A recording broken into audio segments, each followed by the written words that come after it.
Assalamualaikum warahmatullahi wabarakatuh. Perkenalkan, saya Asyara Naila Arifin, MKes dosen dari Prodi Sarjana Fisioterapi, Fakultas Ilmu Kesehatan Universitas Aisyah Yogyakarta. Di sini saya mengampu mata kuliah K3 Ergonomi. Mata kuliah ini akan dijalankan mahasiswa semester 5 yang ditempuh selama 7 minggu dan mahasiswa akan mempelajari mata kuliah dengan 4 SKS, 2 SKS teori, 0,5 SKS tutorial, 1 SKS 1,5 SKS praktikum dan dengan adanya ujian praktikum.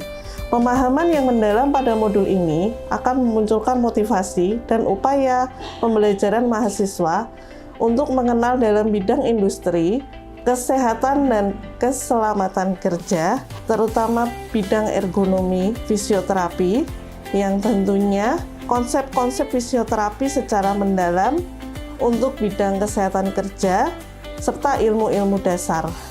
Untuk mencapai tujuan modul ini, akan dilakukan pembelajaran dengan kuliah, tutorial, skill lab, dan praktikum. Di sini ada diskusi tutorial pada masing-masing kelompok tutorial dan dibimbing oleh seorang tutor sebagai fasilitator.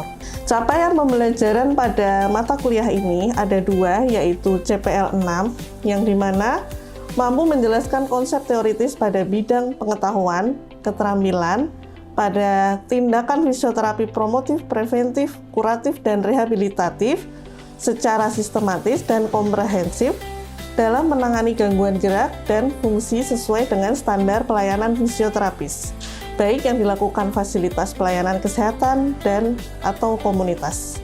Kemudian ada CPL 7 yang dimana mahasiswa mampu mengaplikasikan konsep teoritis, bidang pengetahuan, dan keterampilan proses fisioterapi, asesmen, diagnosis, prognosis perencanaan, intervensi, serta evaluasi dan dokumentasi pada manajemen bencana dengan beradaptasi pada perkembangan teknologi dan nilai inovasi, serta memperhatikan hasil dan keselamatan pasien sesuai standar kompetensi fisioterapi. Untuk capaian mata kuliahnya ada 2, ya, CPMK 1 dan CPMK 2. CPMK 1 mampu menguasai konsep dan mengaplikasikan dasar asesmen fisioterapi pada promosi K3 Ergonomi, dan CPMK 2 mahasiswa mampu menguasai konsep dan mengaplikasikan dasar program rehabilitasi dan restorasi pada fisioterapi K3 Ergonomi. Kemudian masuk ke dalam sub CPMK ada 4. Yang pertama, mahasiswa mampu menguasai konsep tentang fisioterapi dalam sistem manajemen K3 dan ergonomi.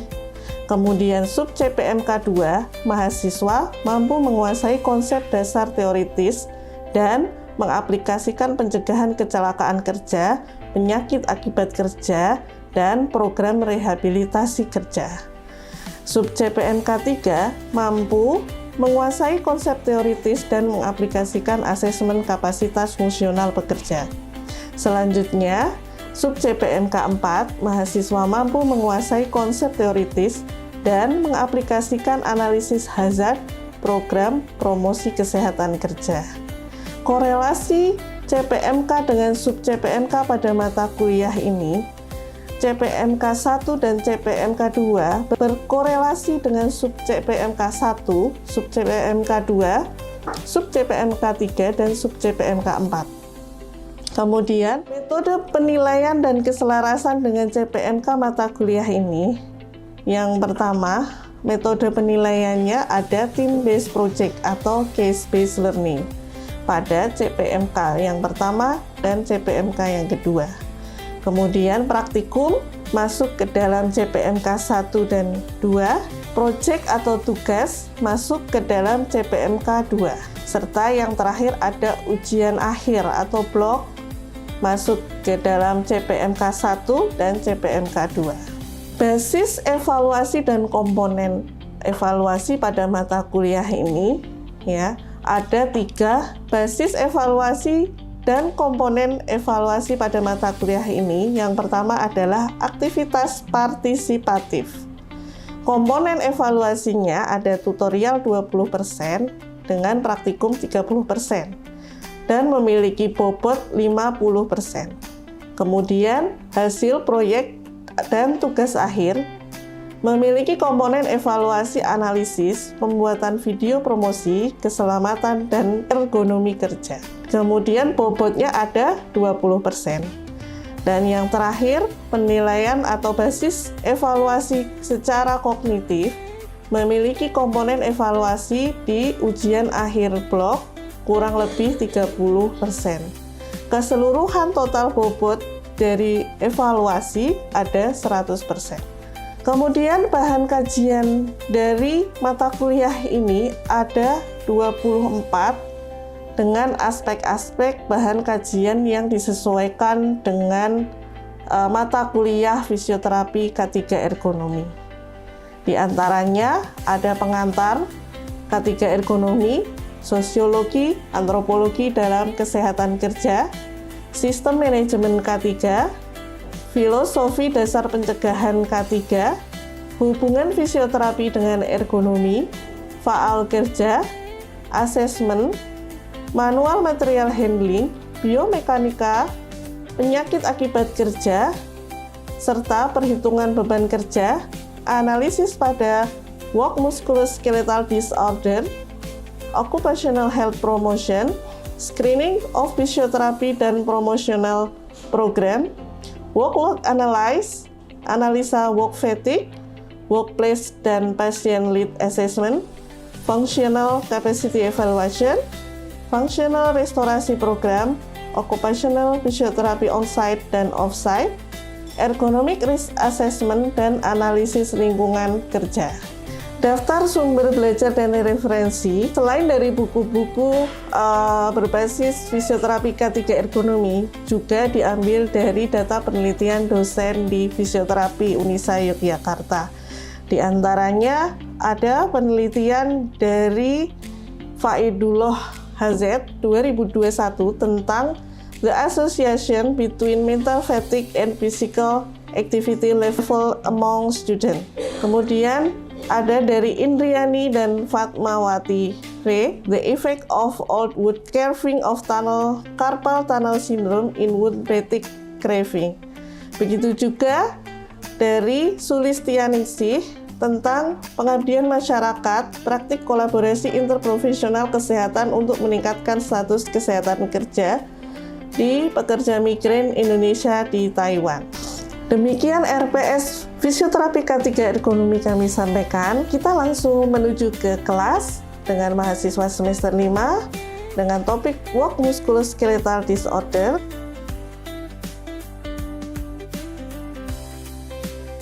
Baik, bismillahirrahmanirrahim. Assalamualaikum warahmatullahi wabarakatuh. Waalaikumsalam warahmatullahi wabarakatuh. Sebelum kita mulai mata kuliah perkuliahan pada siang hari ini, marilah kita berdoa terlebih dahulu dan membaca surah Al-Ahzab. Silahkan berdoa dan membaca surat Al-Ahzab.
Oke, teman-teman, sebelum saya memasuki materi, maka saya akan menjelaskan capaian pembelajaran dari mata kuliah kita, Fisioterapi K3 Ergonomi, dengan topik Work Musculoskeletal Disorder, yang tentunya teman-teman saat ini sudah menduduki semester 5 ya.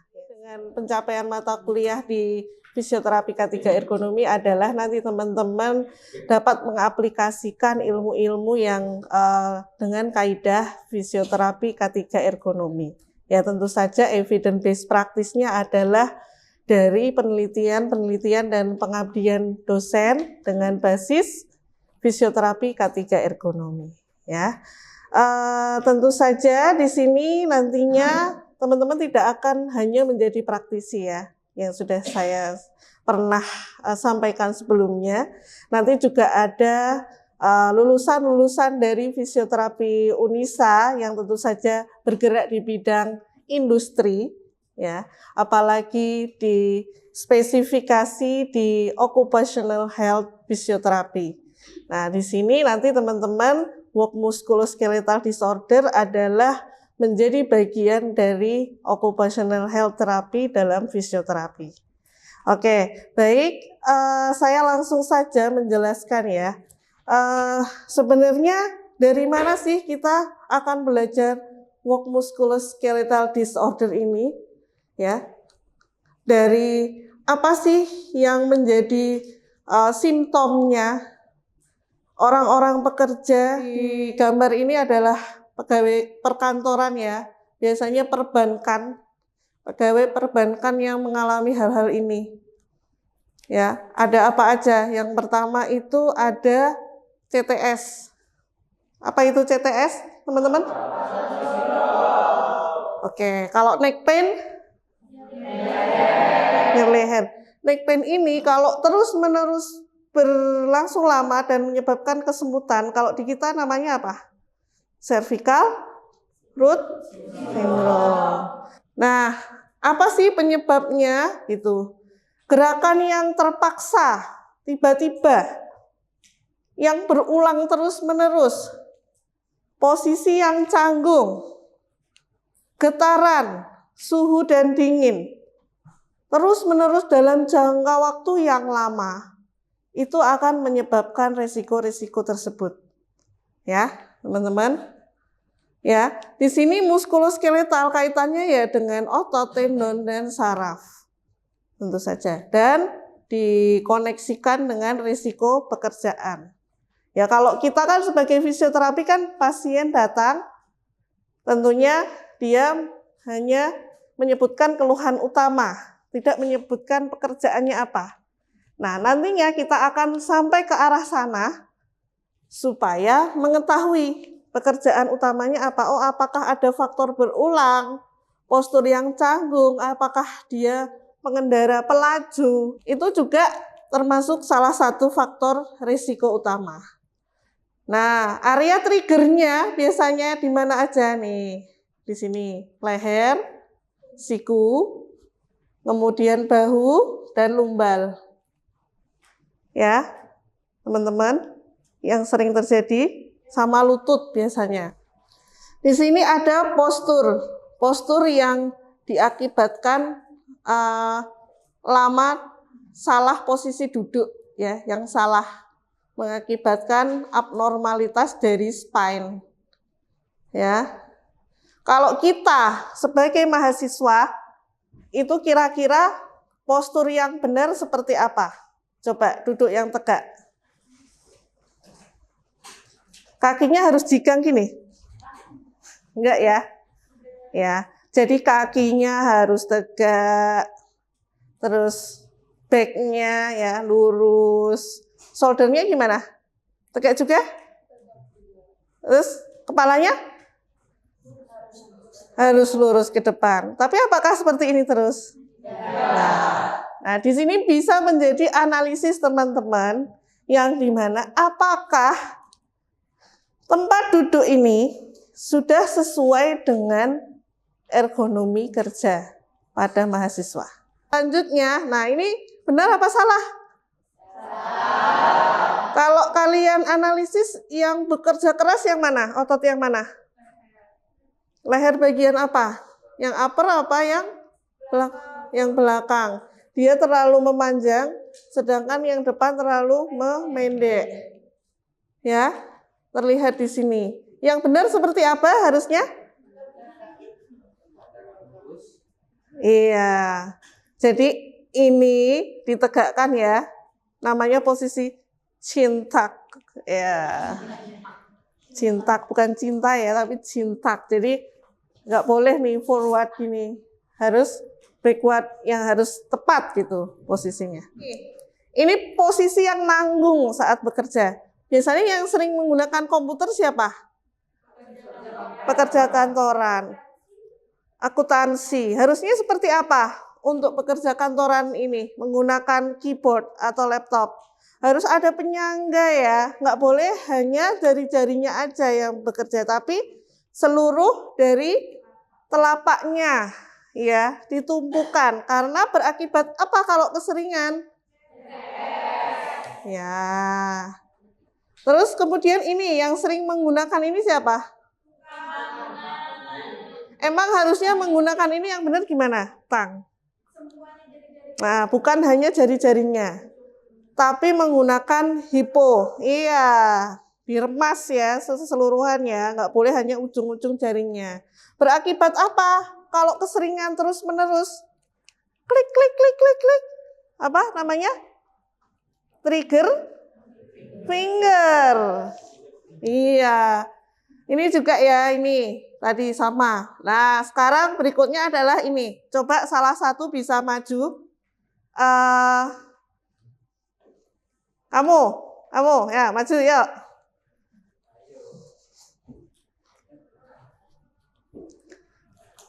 Silahkan ambil kursi, minta tolong ambilkan kursi di sana. Oke, di depan sini biar kelihatan. Nah, oke.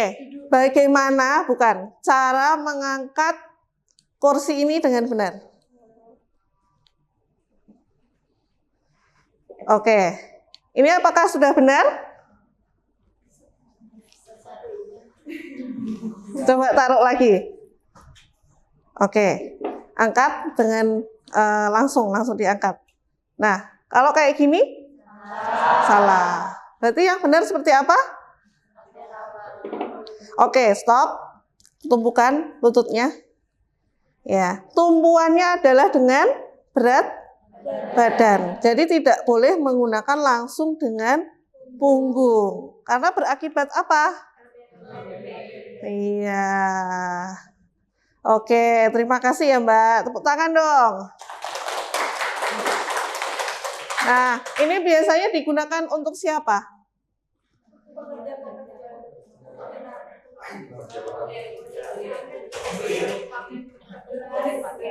Iya, kurir paket, Pak CS ngangkat galonnya, kita anak kos ngangkat galon. Ya, kalau jangan sampai salah, udah tahu salah ya. Nah, ini tadi ya yang dilakukan Mbak Sutina. Ya, bagaimana cara mengangkat kemudian memutar? Ini juga diatur dalam ilmu ekonomi. Nggak boleh langsung terputar gitu ya. Jadi harus diangkat, terus baru berputar. Tidak boleh twist terlalu kencang. Ya, yang terjadi apa? Spine-nya. Ya. Oke, sekarang kita masuk ke identifikasi ya. Identifikasi di sini berbagai macam tas bisa kita lakukan, berbagai macam tes juga bisa kita lakukan, yaitu nyeri, apakah bengkak dengan pengukuran nyeri, dan tes-tes khusus untuk LPP ya teman-teman ya, seperti SLR ya. Tetapi di dalam stasioner kerja kita sebagai fisioterapi ergonomi memiliki angket di sini. Apa? Ini Nordic Body Map ya. Ketika kita di sebuah perusahaan kita diminta untuk melaporkan suatu kejadian WMSDS, maka yang kita gunakan adalah angket ini ya. Di sini ada pemeriksaan dari head sampai toes ya. Ada right and left. Nah, dicek di sini ada scoringnya. Ada 0 tidak sakit, 1 agak sakit, 2 sakit, dan 3 sangat sakit. Di sini ditanyakan ke karyawannya, bagian yang paling sakit yang mana? Lengan kanan dan kiri, nilainya berapa? Kemudian ditotal, dijumlahkan, masuk ke dalam scoring ini. Ya, dia kategori yang mana? Apakah tinggi, sangat tinggi, sedang atau rendah? Ya. Solusi strateginya dari perusahaan wajib memiliki ini. Fisioterapi ergonomi, penggunaan peralatan kantor, kesadaran biomekanik, pengenalan awal, identifikasi, insiden sebelum kronis. Jadi karyawan diminta untuk mengidentifikasi dirinya sebelum terjadi kronik. Kalau masih akut segera dilaporkan, ya. Kemudian kita sebagai seorang fisioterapi harus memiliki strategi pelaporan yang tepat. Nah, movement is a medicine for creating change in a person physical, emotional, and mental states. Artinya apa? Movement is medicine, artinya? Bergerak adalah obat untuk mengubah seseorang secara fisik, emosional, dan status mental. Tepuk tangan. Oke, demikian dari saya. Sebelum kita closing, silahkan ada yang ingin bertanya, dan sebelum di closing masih ada small group discussion. Oke, siapa di sini yang ingin bertanya sebelum kita lanjut ke small group discussion? Ya, silahkan Mbak. Sebelumnya perkenalkan Bu, nama saya Nuruli Kalila. Jadi saya izin bertanya Bu, kalau dilihat tadi kan untuk muskuloskeletal disorder ini sebenarnya hampir sama dengan kasus muskuloskeletal non bedah Bu. Nah, apa yang menjadi batasan atau bagaimana, apakah treatmentnya fisioterapi itu sama untuk yang akibat muskuloskeletal non bedah atau dengan yang work related muskuloskeletal disorder ini? Apa perbedaannya? Oke, baik, terima kasih pertanyaannya dari Mbak Kalila ya. Oke, sangat menarik sekali pertanyaannya. Jadi gini, berbicara untuk muskuloskeletal non bedah, kita sebagai praktisi fisioterapi tentu saja ya. Kita sebagai fisioterapi person to person. Ya, bagaimana kita mengasesmen sesuai dengan ICD, ICF. Kalau berbicara fisioterapi ergonomi, kita berbicara ke sekumpulan, bukan person to person. Ya, jadi perbedaannya adalah ketika di klinik kita sebagai praktisi, ketika dia berhasil atau sembuh adalah semakin banyak pasien adalah semakin sukses kita ya. Tapi kalau berbicara di perusahaan, semakin sedikit angka kejadian work muskuloskeletal, maka fisioterapi ergonomi sukses di sana. Jadi intinya lebih baik mencegah daripada mengobati. Oke, setuju? Ya Bu, setuju. Ada lagi? Ada yang ingin menanggapi? Setuju ya, cukup ya. Kita lanjut ke small group discussion. Ya, ini akan dibagi menjadi 4 kelompok. Mungkin nanti kita mulai role play untuk ada yang jadi pasien, ada yang jadi karyawan, ada yang jadi fisioterapis ya. Nanti silahkan ditanyakan sesuai dengan angket yang saya bagikan. Baik, saya bagikan untuk 4 kelompok ya.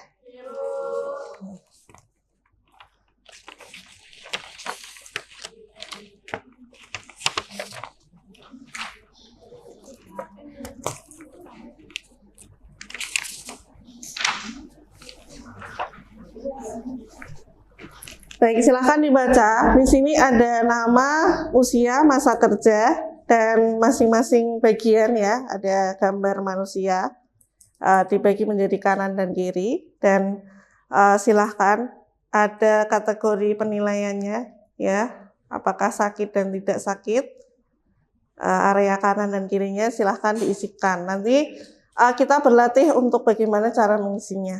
Ya, nanti ada yang jadi pasien di sini simulasi. Oke, silahkan. Udah lama kerja berapa tahun? 5 tahun Kak. Dari perusahaan Satya Dharma. Perusahaan Satya Dharma. Saya merek atasnya 2 ya, 2. Berarti ini dicakrai kan. Kira-kira sakitnya 3. Oke, 3. Terus ini nomor 4 ya. Apakah sudah selesai semua mengidentifikasi masing-masing dari teman-teman atau pasien-pasiennya? Sudah. Oke, baik, langsung saja ya untuk mempresentasikan hasilnya dari mulai kelompok 1, silahkan.